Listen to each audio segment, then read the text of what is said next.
Assalamualaikum warahmatullahi wabarakatuh. Alhamdulillahillazi a'azzana bil imani bih wa hadana ila azimi syari'atih wa as'adana bittiba'i afdali rusulih.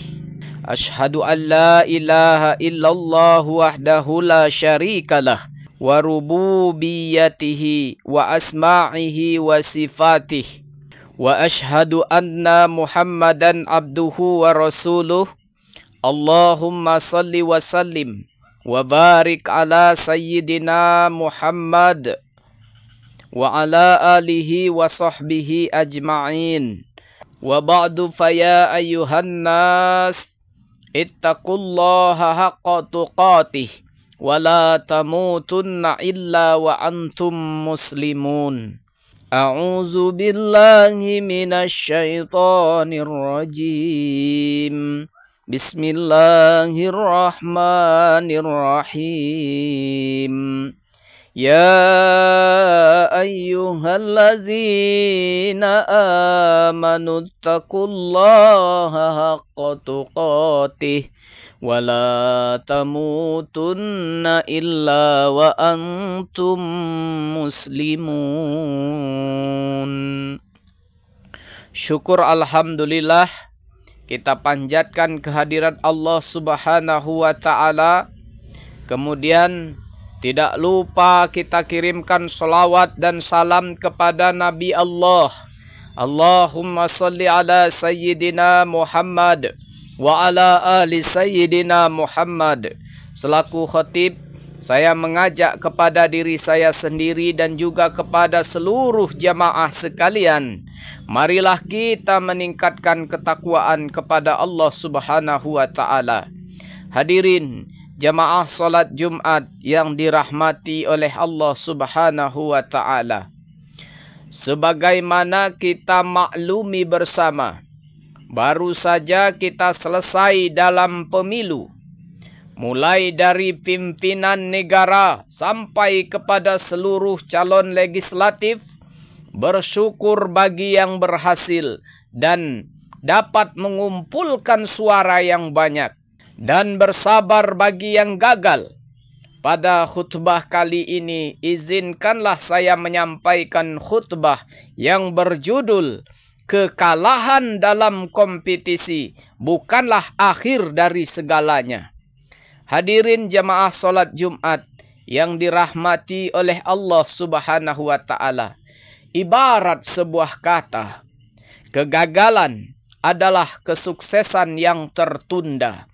Artinya, para calon-calon kompetisi yang gagal dituntut untuk berjuang lebih dari apa yang mereka perjuangkan sebelumnya. Karena itu, meski kalah, caleg tetap harus semangat dan optimis. Jangan sampai ada yang bunuh diri. Meski gagal, jangan sampai bunuh diri. Kegagalan dan kekalahan dalam kompetisi merupakan sesuatu yang wajar dan biasa adanya. Sebesar apapun kekecewaan atas kegagalan, jangan sampai berujung pada bunuh diri. Sebab ada saja caleg yang melakukan bunuh diri setelah gagal meraih apa yang mereka inginkan. Berkaitan dengan hal ini, Allah Subhanahu wa ta'ala berfirman dalam Al-Quran, surah An-Nisa ayat 29. Bismillahirrahmanirrahim. Wala taqtulu anfusakum. Innallaha kana bikum rahima. Dan janganlah kamu membunuh dirimu. Sesungguhnya Allah Maha penyayang kepadamu. Quran surah An-Nisa ayat 29. Ayat ini merupakan pernyataan tegas dari Allah Subhanahu wa ta'ala bahwa bunuh diri dalam Islam tidak dibenarkan dengan alasan dan motif apapun. Islam tidak pernah membenarkan penghilangan nyawa baik untuk diri sendiri maupun orang lain. tanpa alasan-alasan yang bisa dibenarkan dalam syariat Islam. Merujuk penjelasan Syekh Wahbah bin Mustafa Az-Zuhaili dalam kitab tafsirnya, ayat ini merupakan larangan bunuh diri dalam keadaan apapun, baik dalam keadaan marah, jenuh, menyesal, dan lain sebagainya. Wa qauluhu ta'ala, wala taqtulu anfusakum, maknahu fi zahiri an-nahyu an qatlil mu'mini nafsahu fi hali ghadabin au dajrin. Adapun firman Allah Ta'ala, dan janganlah kamu membunuh dirimu, maksudnya adalah larangan untuk bunuh diri ketika sedang marah, lelah, menyesal. Wahbah Az-Zuhaili Tafsir Al-Munir. Pendapat Syekh Wahbah di atas berdasarkan salah satu hadis Rasulullah Shallallahu Alaihi Wasallam yang menegaskan bahwa bunuh diri sangat dilarang dalam Islam. Bahkan orang yang melakukannya akan kekal di dalam neraka yang penuh dengan siksaan.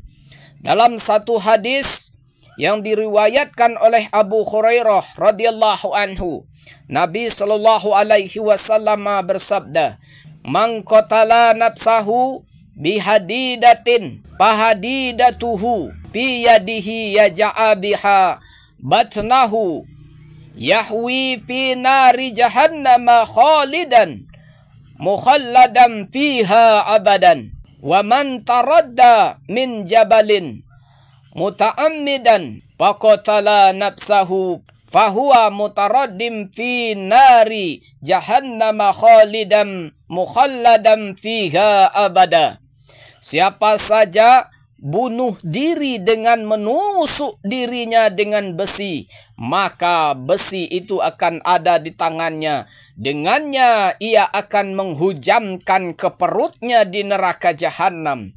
Ia kekal dan abadi di dalamnya selama-lamanya. Siapa saja yang menjatuhkan diri dari gunung dengan sengaja hingga membunuh jiwanya, bunuh diri, maka ia akan jatuh ke neraka jahanam. Ia kekal serta abadi di dalamnya selama-lamanya. Walhasil, kegagalan adalah kontestasi pemilu. Tidak boleh menjadi alasan bagi caleg untuk melakukan bunuh diri. Sebab bunuh diri sama sekali tidak dibenarkan, bahkan menjadi dosa besar menurut agama Islam. Kekecewaan dalam setiap kekalahan merupakan sifat setiap manusia. Siapa saja pasti kecewa jika harapan dan keinginannya tidak sesuai dengan kenyataan. Namun sebisa mungkin kekecewaan tersebut tidak sampai membawa pada bunuh diri. Lantas, bagaimana caranya agar kekecewaan yang meronta-ronta dalam jiwa setiap manusia, cara agar kekecewaan tidak membabi buta, cara agar kekecewaan tidak merajalela setelah kekalahan adalah menyadari betul bahwa setiap sesuatu yang terjadi merupakan hal terbaik dari Allah Subhanahu wa Ta'ala. Sekalipun tidak sesuai dengan harapan dan keinginan setiap manusia. Ingin hati memeluk gunung, apa daya tangan tak sampai. Manusia hanya bisa berencana, namun ketentuan hanya di tangan Allah Subhanahu wa Ta'ala. Di balik kegagalan dan kekalahan ini pastinya ada hikmahnya. Pasti ada rencana Allah yang besar untuk kita. Yakinlah Allah Maha memberikan yang terbaik buat hambanya. Hal ini sebagaimana ditegaskan dalam Al-Quran. Allah Subhanahu wa Ta'ala berfirman, Bismillahirrahmanirrahim. Wa asa an takrahu syai'an wa huwa khairul lakum. Wa asa an tuhibbu syai'an wa huwa sarrul lakum. Wallahu ya'lamu wa antum la ta'lamun. Maka boleh jadi kamu tidak menyenangi sesuatu padahal itu baik bagimu. Dan boleh jadi kamu menyukai sesuatu padahal itu tidak baik bagimu. Allah mengetahui sedang kamu tidak mengetahui. Quran Surah Al-Baqarah. Berkaitan dengan hal ini, Syekh Ibnu Ajibah mengibaratkan manusia seperti anak kecil yang masih sangat polos dan tidak tahu apa-apa. Ia menangis karena ingin memakan manisan atau permen di dalamnya. Berkali-kali orang tuanya tidak memberikan permen sang anak karena ia sadar bahwa permen itu tidak baik untuknya.